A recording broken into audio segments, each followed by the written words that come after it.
For us. So I want to move now to what some say might be the best stimulus of all for the economy, and that would be a ramp up in the vaccine rollout.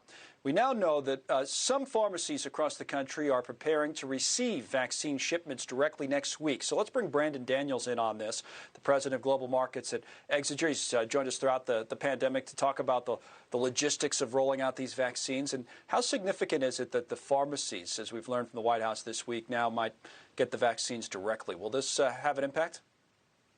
Hi, Connell. Thank you for having me on. I think it will have an impact. The ability to distribute to a greater volume of people and to open up a higher volume of avenues for people to get the vaccine is always a good thing.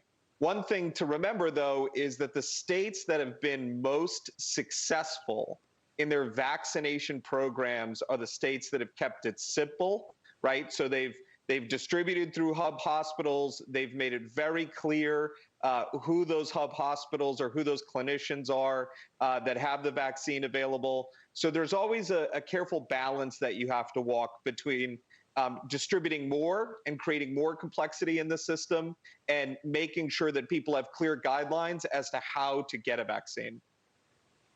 And what about the split between kind of people who live in crowded, whether it's urban or suburban areas versus people who are spread out more in rural areas? If you live in a place, in a crowded suburb, for example, you might have a CVS or a Walgreens, it seems like, on every other corner, whereas in some other areas of the country you don't. So will that create a challenge as they distribute the vaccines through the pharmacies? I think that will create somewhat of a challenge, but I think there are enough outreach programs that are being that either exist or that have started that are getting out to those people in the rural communities.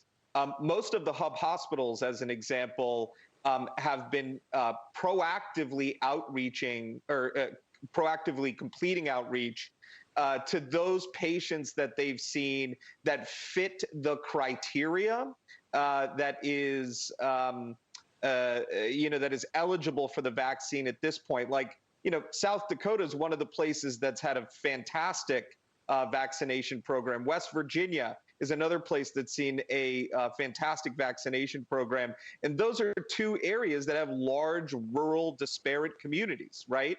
And so, again, it's not just about getting it out to more sites. It's simplicity and efficacy of the outreach that also contributes to the ability to get the population vaccinated.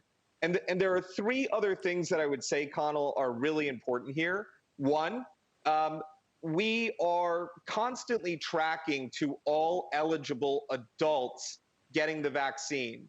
But by the end of this quarter, Pfizer and Moderna have committed to getting out enough vaccine to cover legitimately the at-risk population, which is the population that creates the greatest strain on our hospitals, our economy, on our society. The second thing I would remember is that, the administration made a big purchase into the summer. And so that's going to continue to drive momentum and ramp up in production. And then finally, one thing I'm looking forward to is better clinician guidance on those people that sit between severe and asymptomatic. So are you overall, to put this kind of together, confident that we get to where we need to get to? I mentioned at the top that this is the best stimulus of all an economy could have. But when the president talks about 100 million shots in 100 days, most people think, well, yeah, and then some. We need to do even better than that. How much better do we need to do? And from the issues that you talked about, are we on the right pace yet, do you think? So you asked me the same question last summer. Will we get a vaccine before the end of the year? And will it be effective? And I said, yes, I believed that that would happen.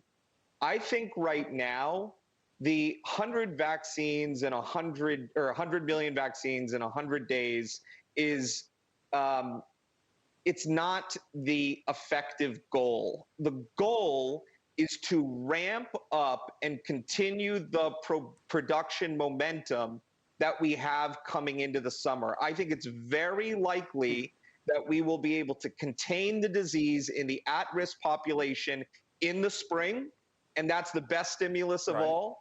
And then into the summer, Connell, because of the investments the federal government has made into those 200 million additional doses, I think we will then see broad vaccination in the summer.